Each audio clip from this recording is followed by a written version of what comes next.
It is the hottest October that I remember. It feels like a summer that never ends, and the warm days that have been dragging past August and past September have confused us.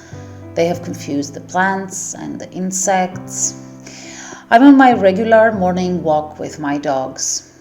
On the way back, I let them run loose to the gate, and we play for a while before we go back up to the apartment. And that's when he spots her. He jumps up all excited, trying to reach her, but he fails, and she stays put. He tries once again. I laugh, take a photo, and come back home.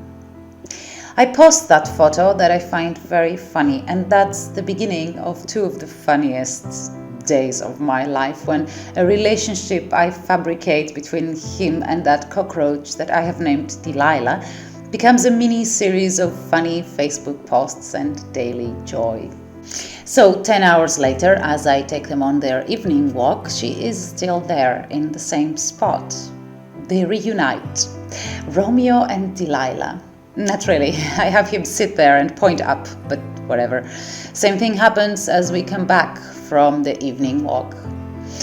The next morning, I go down on my own to see if she's still there, and she is still there in the exact same spot.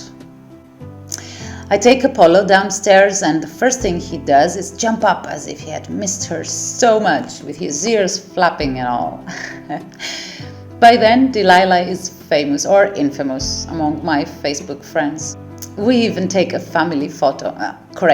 We eventually manage to take a family photo. When a neighbor passes by watching us messing around in the entrance and asks what's going on, I try to explain, and he replies, "Why won't you kill it?"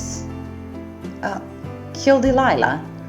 Why would I ever want to kill my source of joyful, silly inspiration for the past 24 hours? That doesn't make any sense.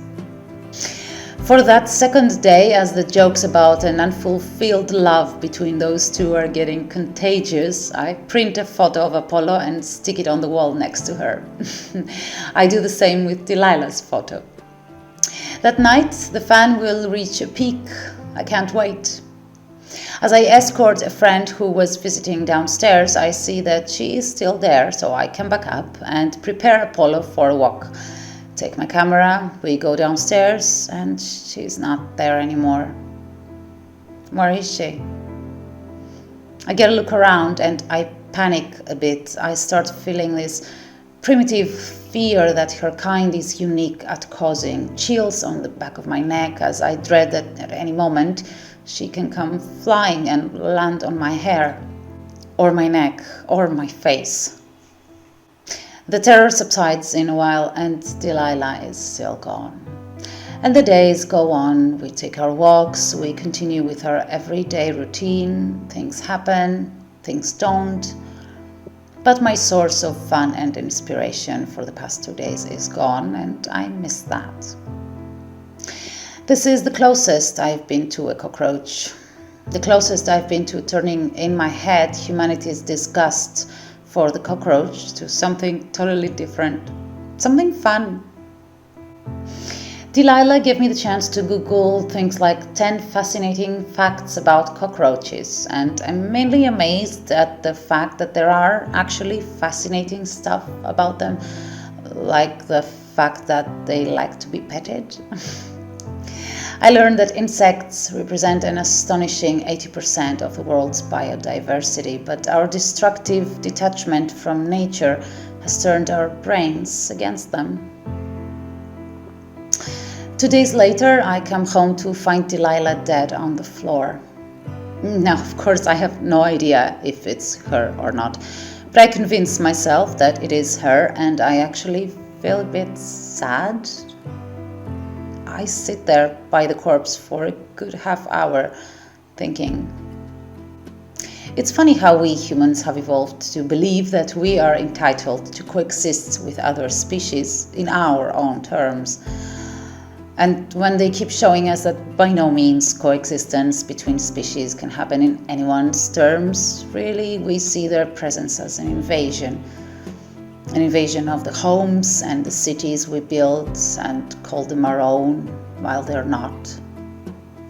We even categorize other living beings and name those categories, not according to what they really are, but according to what they mean to us.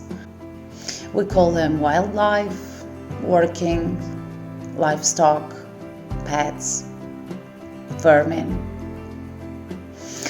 Our arrogance prevails in our brains as we see ourselves as masters of the planet and all its life forms. But that self-entitlement means nothing to the insects. We have the brains and the words to demean them and verbally segregate them, but they have the power in numbers. And they are not hurt by our words nor our actions, no matter how unfair they are. They might be hurt individually, like Delilah was, that probably fell victim of our yearly fumigation.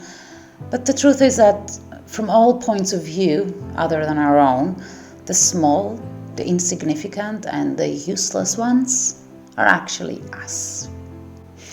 I am not sure what this video is about, and the truth is that I am one of those people that scream and shout at the sight of a running or flying cockroach. So I'm not trying to start a PR campaign for the insects. But I have left Delilah's photo in the living room, like I keep a fake plastic cockroach around too, and in time I'm getting used to the sight of them. It helps with that image problem I suffer from, like most of us, I guess, and frankly, I want to get over my disgust for anything living, not for any other reason other than the fact that it is actually a bit unnatural. On the bed above the sheets, no one's saying a word, but I can feel your heartbeat. I stare into your eyes, and you into mine, lying perfectly still, like we are frozen in time. I don't want this to be over.